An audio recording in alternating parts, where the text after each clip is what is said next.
Hello, everyone. This is Josh Vision, and I'm here to give you my season 1, episode 1 review of Robin Hood. So, we begin this episode with the sheriff's soldiers basically capturing Alan Adale, and Alan Adale is basically given, a little notification of which crime he committed, and the crime was basically trying to poach the sheriff's deer, I believe. So, the punishment for that is to lose a hand, basically. And then they give him the option, since he said that he was trying to save his pregnant wife of starvation, since they're pregnant with their first child, and he doesn't want her to die and the child, even though the sheriff's soldier is kind of like, I don't believe that crap. But either way, he goes along with it, saying basically that, okay, how about we just take a finger then? He's like, do I have much choice? He's like, no. So he decides to take the loss of a finger. But thankfully for him, Robin was there, and he's able to scare off the sheriff's soldiers, basically.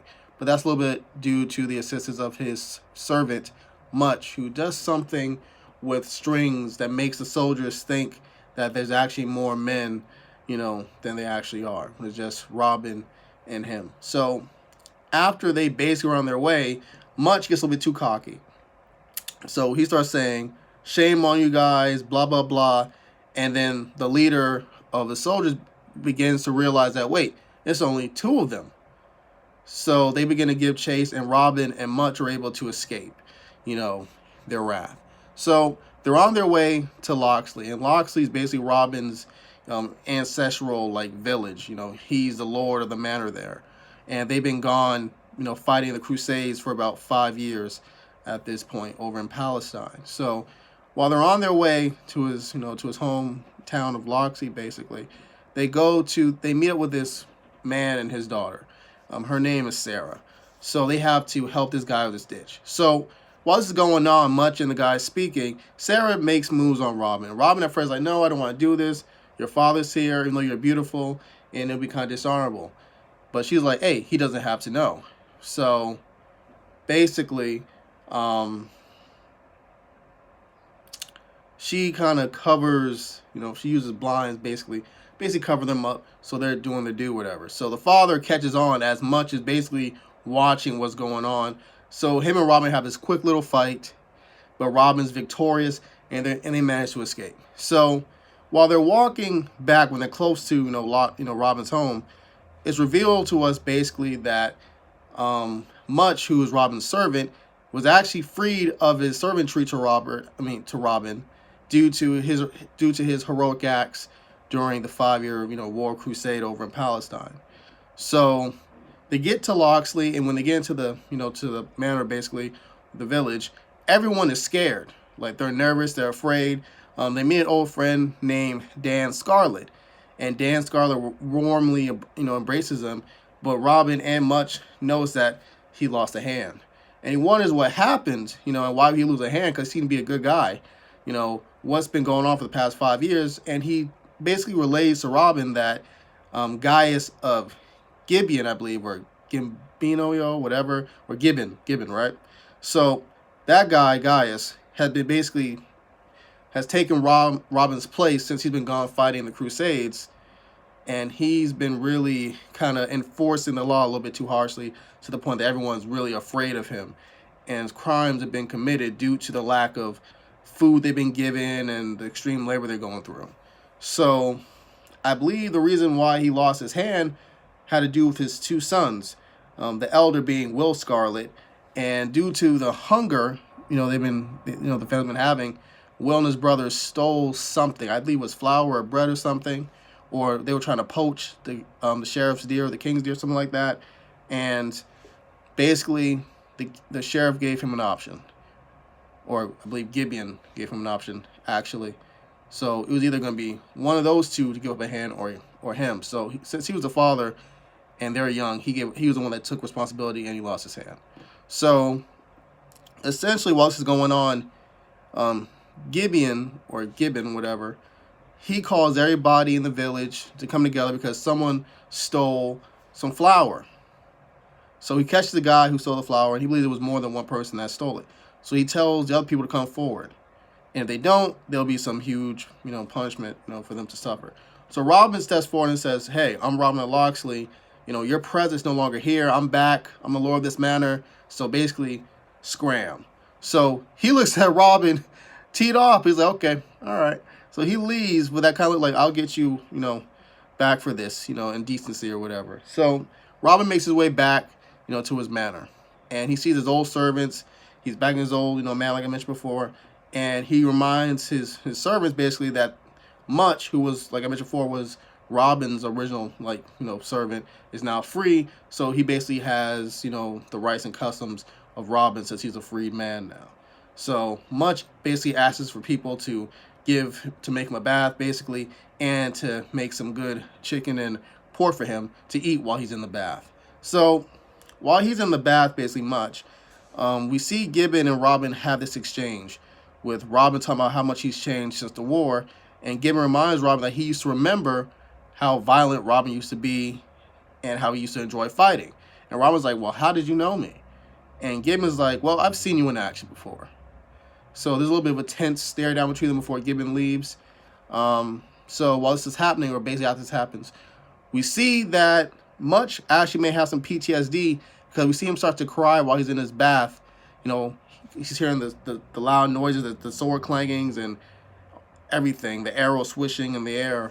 It's like he's having a flashback of the wars of the past 5 years. So while Robin's able to sort of snap him out of it, telling him that they have to go meet the old sheriff of Nottingham, because he doesn't believe why they would try to remove the old sheriff from Nottingham, considering he was a good sheriff, and why would the new one, the current one, allow such atrocities and treatment of the people, of his manor, basically, of his village. So they meet the old sheriff after 5 years, obviously, since he's been gone for like 5 years. And we see that the sheriff he doesn't want anything to do with Robin, but it seems like he's doing it for a reason. Like, he can't be seen doing it. We see his daughter, Marion, and she has a bow and arrow, and she looks like she's about to strike, Robin or Much, whoever one crosses, her threshold, like get close, get too close for her. And Robin's flirting with her, and it's established that they have a history with each other.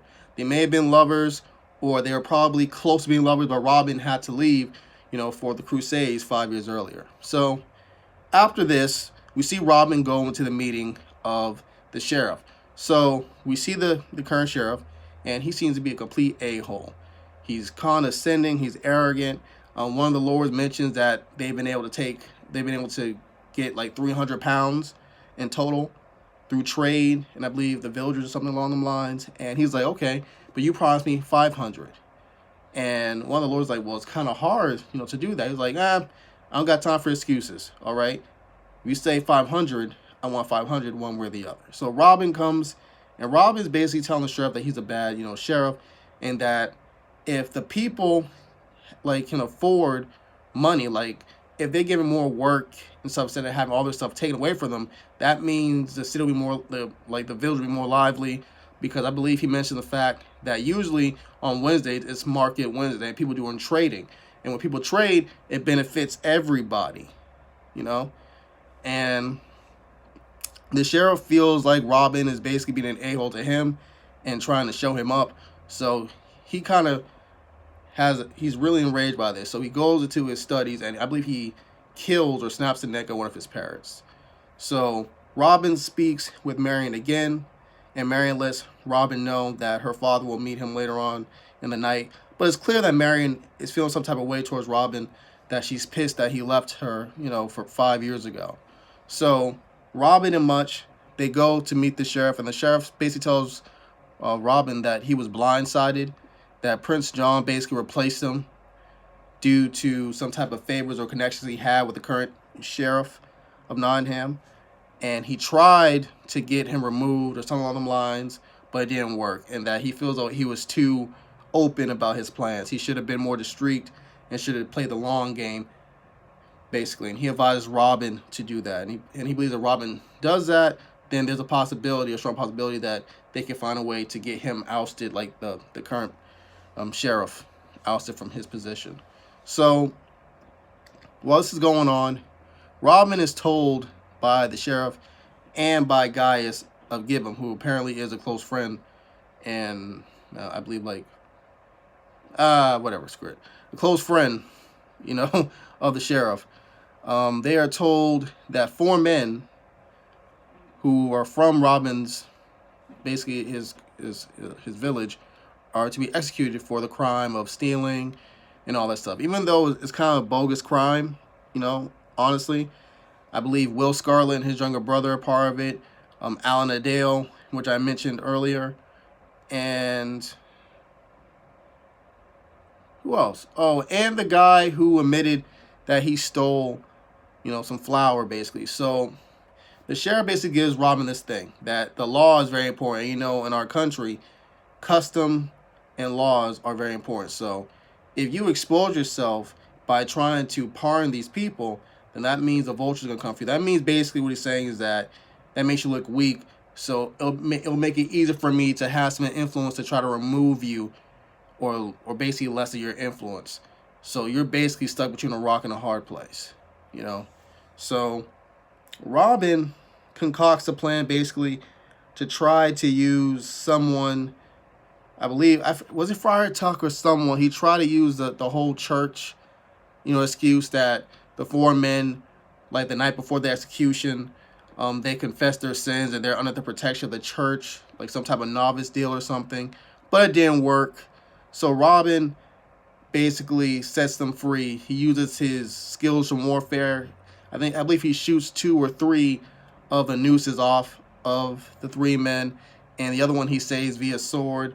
And Robin basically taking out soldier after soldier after soldier. And he's able to escape with Will Scarlet, Alan Adale, and Much, actually. So the episode ends with them heading off into Sherwood Forest. And while they're basically preparing their food and trying to figure out what else to do, and accept the fact that they're outlaws, you know, basically due to the sheriff's influence, they're basically held at Arrow Point by a motley crew led by this guy named John, apparently. So that's all I got. That's all I got for you guys. If I missed anything, write some comments down below. I thought this episode was a 9 out of 10. I really enjoyed it. Yeah, thank you guys for watching. Adios.